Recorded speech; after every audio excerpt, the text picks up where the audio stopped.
Light weight బంగారు diamond ఆభరణాలు వందల రకాల డిజైన్స్ ఏవైనా ధర మాత్రం ఒక్కటే. ఆయనకి ఆయన నాకు చేసింది చింతాకంత ఒక పదవి ఇచ్చేసి చేతులు దులుపుకొని ఈ రోజున రాజకీయంగా నేను ఎంత నష్టపోయాను ఇవాళ. షర్మిల గారితో మీ టర్మ్స్ ఎట్లా ఉన్నాయి? బాగానే ఉంటే ఎవరితోనైనా బాగానే ఉన్నాను కదండి. ఇప్పుడు షర్మిల గారు బాగానే ఉంటారు. మొన్న కూడా ఈ ఆస్తులకు సంబంధించి చాలా కాలం తర్వాత ఆవిడ ప్రెస్ మీట్లో బాధపడినప్పుడు ఒకసారి మాట్లాడాను. ధైర్యంగా ఉండమనేటటువంటిది ఫోన్ మాట్లాడాను. మించి పెద్దగా ఏమీ ఇన్వైట్ చేయలేదా నాతో రండి కలిసి ట్రావెల్ చేద్దామని? అట్లాంటిది ఏమన్నా ఆఫర్ చేశారా? అంటే వస్తే బాగుంటుంది అనేటటువంటిది ఉండొచ్చు. అంటే డైరెక్ట్ ఏమన్నా అట్లాగా కాంగ్రెస్ పార్టీలోకి రమ్మని కానీ అట్లాగా? నేను బాగుండాలని ఆవిడ అనుకుంటారు. అది మాత్రం అంటే అన్నతో డిఫర్ అయ్యారనే మీ మీద అటువంటి ఫీలింగ్స్ ఏమి ఉండకపోవచ్చా? అట్లేమి ఉండవండి. అట్లేమి ఉంటాయి. జగన్మోహన్ రెడ్డి గారి సంగతి తెలుసు కదా వీళ్ళకి.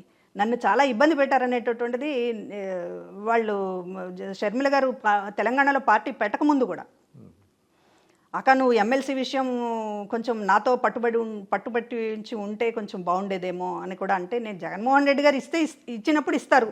అంటే మీరు లాబింగ్ చేయలేదు, చేయాలని నేను అనుకోలేదు. సో విజయసాయి రెడ్డి గారు ఆ విధంగా ఒక పార్టీలో అంటే మమేకమైనటువంటి లీడర్ మీద కులముద్ర వేయటం అనేటువంటిది చాలా దారుణమైన విషయం. ఆయన మీరు అన్నట్టుగా ఆయన ట్వీట్స్లో కావచ్చు, ఆయన చాలా బాహాటంగానే తన వ్యతిరేకతను ఒక సామాజిక వర్గం పట్ల తన వ్యతిరేకతను వ్యక్తం చేస్తున్నప్పుడు ఇది కరెక్ట్ కాదని పార్టీలో చెప్పేవాళ్ళు లేరా? ఎవరు లేరండి. కమ్మ అనేదండి ఎంత తిడితే అక్కడంత మార్కులు పడతాయనేటటువంటి ధోరణితోనే అందరూ ఉన్నారు. ప్రధానంగా నాలాంటి వాళ్ళ పట్ల ఇప్పుడు షర్మిల గారితో 8 నెలల పాటు పాదయాత్ర చేసినప్పుడు నా కులం గుర్తు రాలేదా? లేకపోతే ఆయన జైల్లో ఉన్నప్పుడు మొత్తం నీ కుటుంబాన్ని దగ్గరుండి లేకపోతే బయట మొత్తం కూడా అందరితో పోరాడినప్పుడు నా కులం గుర్తు రాలేదా? మీరు అధికారంలోకి వచ్చిన తర్వాత పదవులు ఇచ్చే దగ్గర, ఎమ్మెల్సీ ఇచ్చే దగ్గర, లేకపోతే సీట్లు ఇచ్చే దగ్గర నా కులం గుర్తొస్తుంది. ఇందాక మీరు అడిగారు చివరిదాకా కూడా మీరు సిద్ధం సభల్లో కూడా ఉన్నారు కదా అనేటటువంటి దానికి సంబంధించి నేను చెప్తూ మిస్ అయ్యాను. ఎప్పుడైతే నేను ఎమ్మెల్సీ విషయం అడిగానో తర్వాత సంవత్సరంన్నర ముందు నుంచి సీటు విషయం గట్టిగా అడిగాను. జగేపేట సీటు విషయం కానీ లేకపోతే ఇంకేమన్నా పోనీ రాజమండ్రి అవకాశం ఉంటే రాజమండ్రితో కూడా నాకు దాదాపు ఒక 25 years అక్కడ పబ్లిక్ లైఫ్ సంబంధం ఉంది. ఇప్పటికీ కూడా అక్కడ ప్రజలు నన్ను గుర్తుపెట్టుకున్నారు.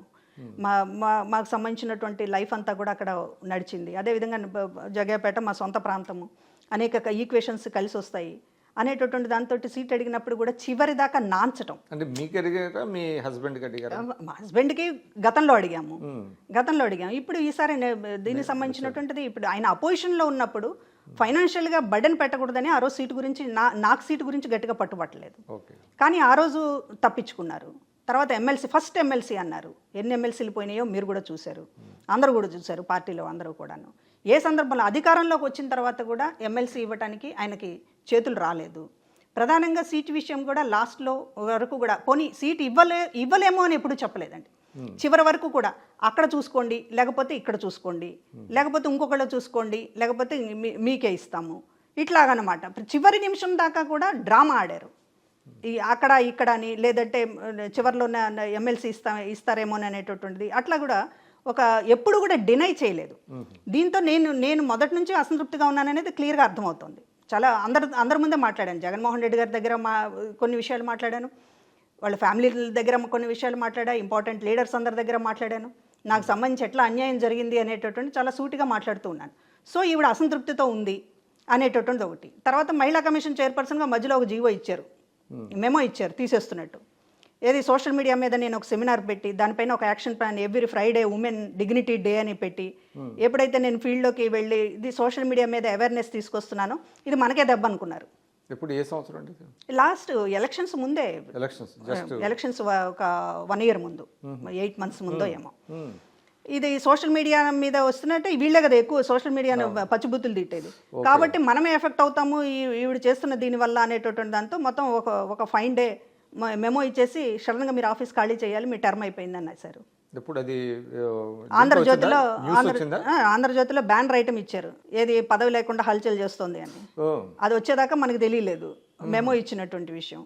ఆ మెమో ఆంధ్రజ్యోతి కథనం రావడంతో మళ్ళీ విత్డ్రా చేసుకున్నారు ఆ సాయంత్రానికి. అది నేను దాని మీద ఎవరి అడిగాను. ఇన్స్టెన్స్ తో ఇచ్చుంటారు ఇది? నేను ఆ రోజు సూటిగా అడిగాను. ఆ రోజు ప్రిన్సిపల్ సెక్రటరీ లీవ్లో ఉన్నారు. లీవ్లో ఉండగా ఈ ఫైల్ మూవ్ చేశారు అంటే సీఎంఓ ప్రమేయం లేకుండా ఈ ఫైల్ మూవ్ చేసి మెమో ఇచ్చి సడన్గా చైర్పర్సన్ని తీసేసేటటువంటి సాహసం ఒక ఆఫీసర్ చేస్తారా? ఖచ్చితంగా ఇంటెన్షనల్గా జరిగింది అది. నన్ను కానీ తీసేయాలి, అప్పుడు మీరు- నేను నచ్చలేదు అనేక విషయాల్లో. నేను ఉమెన్ కమిషన్గా ఇవాళ నిర్మోహమాటంగా ఆ రోజు శాప్లో ఉన్నటువంటి ఒక ఐఏఎస్ మీద, లేకపోతే ఎస్ఎస్సి బోర్డులో ఉన్నటువంటి ఒక డైరెక్టర్ ఇది సంబంధించినటువంటి దాని మీద ఎటొచ్చి మన ఈ రెడ్డి సామాజిక వర్గానికి సంబంధించినటువంటి వాళ్ళని కూడా చూడడం లేదు, ఎంక్వైరీలు చేస్తోంది.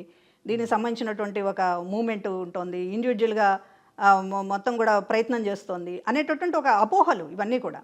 ఇప్పుడు ఎక్కడా కూడా జగన్మోహన్ రెడ్డి గారి మాట కాదని లేదు, ఆయన పొలిటికల్గా విమర్శించలేదు అనేటటువంటి బాధ ఉందేమో అనే దానితో వీలున్నంత వరకు, అవకాశం ఉన్నంత వరకు చంద్రబాబు నాయుడు గారికి సంబంధించినటువంటి దాంతో ఒక ఎఫర్ట్ పెట్టాము. ఈ జగన్మోహన్ రెడ్డి గారు హర్ట్ కాకుండా చాలా జాగ్రత్తగా వ్యవహరించాల్సి వచ్చింది.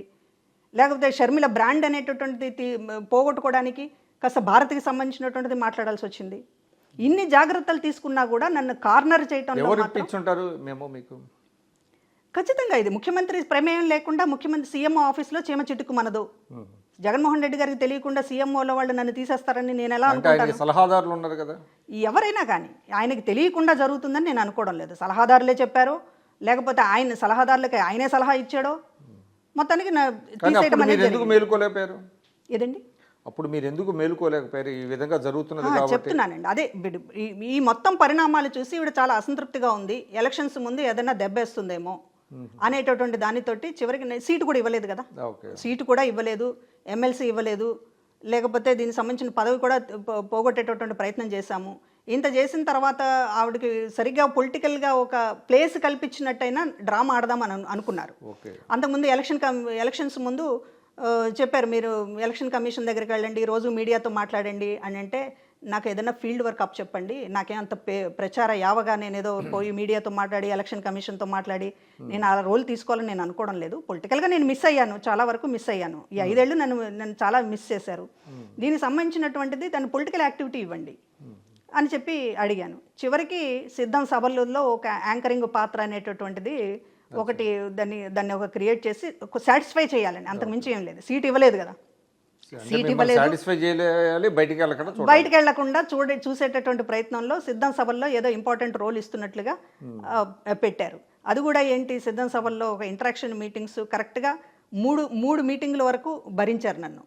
3 పేరు వచ్చేస్తుంది, ఏదో మొత్తం కూడా ఆవిడే నిర్వహిస్తుంది అన్నట్టు వస్తుంది. నేను అక్కడ మాట్లాడింది 2 నిమిషాలు, సిద్ధం సభలో మాట్లాడిన 2 నిమిషాలు. స్టేజ్ మీద అందరికీ కుర్చీలు వేసేవాళ్ళు, నాకు కుర్చీ వేసేవాళ్ళు కాదు, అవమానించే పద్ధతి అనమాట. అది కూడా అక్కడ కూడా యాంకరింగ్ అనేది పొలిటికల్ యాంకరింగ్ అంటే మనమేమి ప్రొఫెషనల్ యాంకరింగ్స్ కాదు కదా, ఆహ్వానించడం అంతవరకే ఉండాలనేది వాళ్ళు అనుకున్నారు. నేను ఏదో 2 మాటలు మాట్లాడితే అది కూడా ఏదో పాపులారిటీ వచ్చేస్తుంది అనేటటువంటి దాంతో 3 సభలు జరిగినాయి ఇంటరాక్టివ్ మీటింగ్. 4వ సభని దగ్గర నుంచి మొత్తం రద్దు చేసి పడేశారు. దాని వెనక కూడా జగన్మోహన్ రెడ్డి గారు అంతే కదా, చాలా మంది ఉండొచ్చు, జగన్మోహన్ రెడ్డి గారు కూడా ఉండొచ్చు. ఎక్కడ కూడా పేరు రాకూడదు, ఎక్కడ 5 ఏళ్ల పాటు నా పేరు రాకూడదు అనుకున్నారు, నా ముఖం కనపడకూడదు అనుకున్నారు, ఐసోలేట్ చేయాలనుకున్నారు, పూర్తిగా పక్కన పెట్టాలనుకున్నారు. కంప్లీట్గా పొలిటికల్ ట్రాక్ నుంచి తప్పించేసి నన్ను ఒక కాన్స్టిట్యూషనల్ పోస్ట్లోకి ఇచ్చేశారు.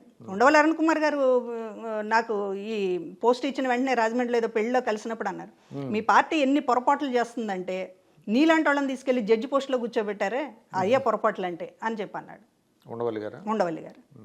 అంటే ఇదేం పొరపాటు కాదు, ఇంటెన్షనల్గా నన్ను తప్పించాలని చెప్పి చూశారు. కానీ మళ్ళీ లాస్ట్లో ఏదో మళ్ళీ పొలిటికల్ ట్రాక్ ఎక్కేస్తుందని చెప్పి 3 మీటింగులు పెట్టారు, మొత్తం మిగతా అన్ని రద్దు చేసేసారు. దాన్ని మళ్ళీ చివరిలో నేను ఏదో పొలిటికల్గా వాళ్ళే అవకాశం ఇచ్చినట్టు దాన్ని ఈరోజు మాట్లాడుతూ ఉన్నారు. నాకు చేసినటువంటి అన్యాయం. ఒకటి చెప్పండి, సిద్ధం సభల సందర్భంగా మీకు డౌట్ రాలేదా ఈ మళ్ళీ అధికారంలోకి రారేమో అనేటువంటిది? లేదు, డౌట్ రాలేదు. వచ్చిన సందర్భాల్లో కూడా మమ్మల్ని చాలా వరకు నేను సీఎంఓ దృష్టిలో కూడా తీసుకెళ్ళాను. ల్యాండ్ టైటిలింగ్ యాక్ట్కి సంబంధించి జరుగుతున్నటువంటి అలజడి కావచ్చు, ప్రధానంగా లిక్కర్కి సంబంధించి నేను ఎప్పటికప్పుడు చెప్తూనే ఉన్నాను. లిక్కర్ మీద చాలా అసంతృప్తిగా ఉన్నారు, మనకు రూపాయి ఇచ్చి 10 రూపాయలు లాక్కుంటున్నారని ప్రజలు అనుకుంటున్నారు అని చెప్తే, ఏంటమ్మా ఏం మాట్లాడుతున్నావు నువ్వు, ఇలాగే కుట్టుపడేసేవాళ్ళు. ఏం మాట్లాడుతున్నావు నువ్వు, క్వాలిటీ లేనిది ఇచ్చి జనాల ఆరోగ్యాన్ని దెబ్బతీస్తున్నారు. అది ఉంది, పబ్లిక్లో ఉంది. ఎవరైతే బటన్ నొక్కడం అనేటటువంటి కార్యక్రమం ద్వారా మొత్తం ఓటు బ్యాంక్ మనకు ఉంది, అని చెప్పి అనుకున్నారో ఆ ఓటు బ్యాంకులోనే ఈ లిక్కర్కి సంబంధించినటువంటిది మేజర్గా డిఫెక్ట్ ఉంది అనేటటువంటిది దృష్టిలో అందరికీ కనపడుతున్నటువంటి విషయమైనా పైన ఎందుకో మరి వాళ్ళు నమ్మలేదా, లేకపోతే వాస్తవాలు చూడడానికి నిరాకరించారా, లేకపోతే మళ్ళీ అధికారంలోకి వస్తామంటేనే తమ పబ్బం గడుస్తుంది అనేటటువంటి దాంతో అక్కడ కూడా ఒక నాటకం ఆడారా? ఏం జరిగింది? వాస్తవం అధికారంలో ఉండి ఓడిపోతున్నామని తెలియకపోతే ఇంకా అంతకంటే తప్పిదం ఇంకోటి ఉండదు. అంటే వాళ్ళు మోసం చేసుకున్నారేమో. మోసం చేశారు, మోసం చేసుకున్నారు కదా, మోసం చేశారు, అనేక మందిని మోసం చేశారు. తర్వాత అండి మీరు మహిళా కమిషన్గా 5 years ఆల్మోస్ట్ ఎంత ఉన్నారు? 4.5 years ఉన్నారు. ఆ పోస్ట్కి న్యాయం చేశారా, లేకపోతే మీరు దాని మీద కూడా పొలిటికల్ ఇందాక అన్నారు కొంత పొలిటికల్ ప్రెషర్స్ ఉన్నాయి అనేది, అంటే మీరు స్వేచ్ఛగా పనిచేసేటువంటి అవకాశాన్ని కల్పించలేదా? ఒకటి, జగన్మోహన్ రెడ్డి గారు నేను ఎలా ఉండాలని కోరుకున్నారో అలా అయితే ఉండలేదు. ఉమెన్ కమిషన్ చైర్పర్సన్గా మొత్తం కూడా చంద్రబాబు గారి మీద పొద్దున్న